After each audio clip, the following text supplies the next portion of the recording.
Sidhi Rewa national highway के जमोड़ी overbridge के पास देर रात एक तेज रफ्तार वाहन ने आधा दर्जन से अधिक गौवंशों को रौंद दिया।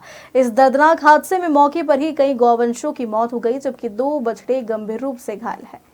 घटना की जानकारी मिलते ही गौ सेवक टीम और शिव सैनिक मौके पर पहुंचे और तत्काल उपचार की व्यवस्था करवाई।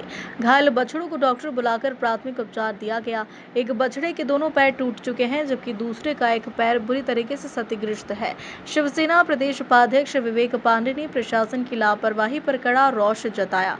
उन्होंने कहा कि अगर ये गौवंश वोट देते तो आज नेता और प्रशासन सड़कों पर खड़े होते, प्रदेश भर में हंगामा मचा होता, लेकिन करोड़ों का बजट होने के बावजूद गौवंश सड़कों पर बेसहारा मर रहे हैं। शिवसेना व गौसेवक टीम ने मृत गौवंशों को हाईवे से हटाकर किनारे किया और जमोड़ी थाना प्रभारी को सूचित किया।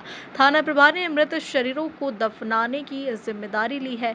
वहीं घायल बछड़ों को गौसेवा संस्थान कांजी हाउस ले जाकर उपचार करवाया गया। गौसेवक केशव मिश्रा ने बताया कि पालक प्रशासन और जनप्रतिनिधि सभी इस अपराध के जिम्मेदार है। इस दौरान शिवसेना व गौसेवकों ने सरकार से मांग की है कि गौवंश की सुरक्षा के लिए कठोर कानून बने और दोषी गौपालकों व जिम्मेदार अधिकारी प्रतिनिधि लापरवाह वाहन चालक के खिलाफ सख्त कार्रवाई की जाए। ऐसी स्थिति में मुझे ग्रुप के माध्यम से जानकारी, ग्रुप में भी था और केशव भाई को मैंने फ़ोन लगाया, ऐसे ऐसी जानकारी हुई और कुछ साथियों ने बताया कि ऐसे है ब्रिज के पास ऐसे।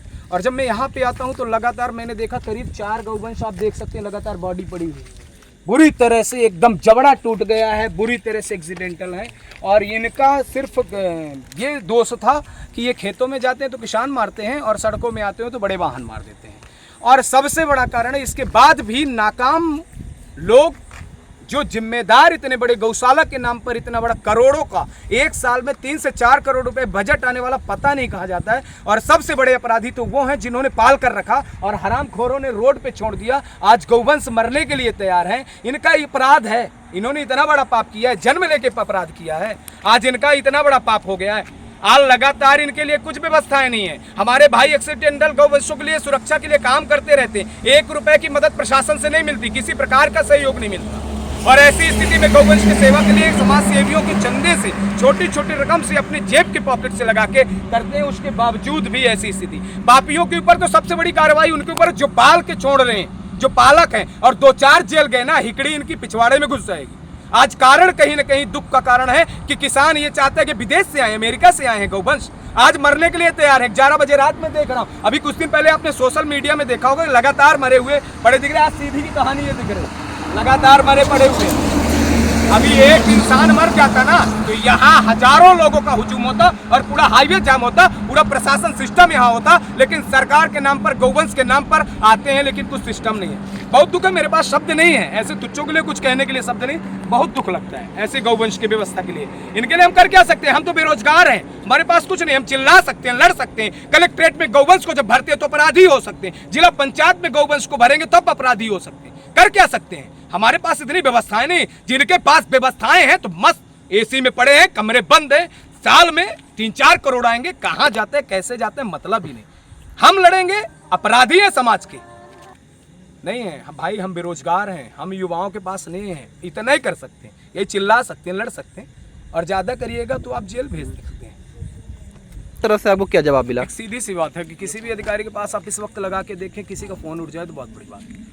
स्थानीय थाना प्रभारी महोदय को लगाया, उन्होंने कहा कि जो यहाँ परे पड़े हुए हैं उनको जो है तो हम व्यवस्थित सुबह करवाने के लिए बोले।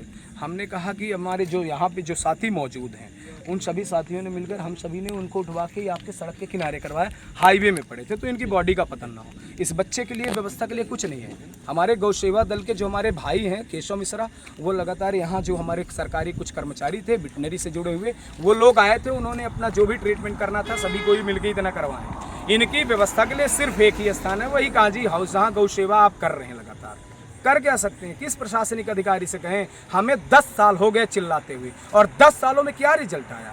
अपराध दिए हैं, मुकदमे लगा के दे दिए, कुछ नहीं किए। संघर्ष कर सकते हैं, प्रयास किए, अधिकारियों से बात किए जिम्मेदारी के लिए। अब ऐसा है कि स्थिति, गाड़ी कोई नहीं है, हमें यहाँ पे अपनी गाड़ी पे लादना है और लेके जाना है, यही करना पड़ेगा। चलिए, प्रशासन से जब आपने किसी अधिकारी से बात की तो? किस अधिकारी से मैंने बात की ना, बताएं तो। हम थाना प्रभारी हो, क्षेत्रीय अधिकारी हो या जिम्मेदार अधिकारी हो, फोन ही नहीं उठता रात में, किसके पास लगाएं? जनप्रतिनिधियों से संपर्क? जनप्रतिनिधि भाई साहब, किस जनप्रतिनिधि की बात करें जो सिर्फ मदमस्त है वसूली में? ऐसे जनप्रतिनिधियों का नाम न ले, दुख लगता है, शर्म आती है गोवंश के नाम पर सरकार में हो। सीधी से मनोज मिश्रा की रिपोर्ट।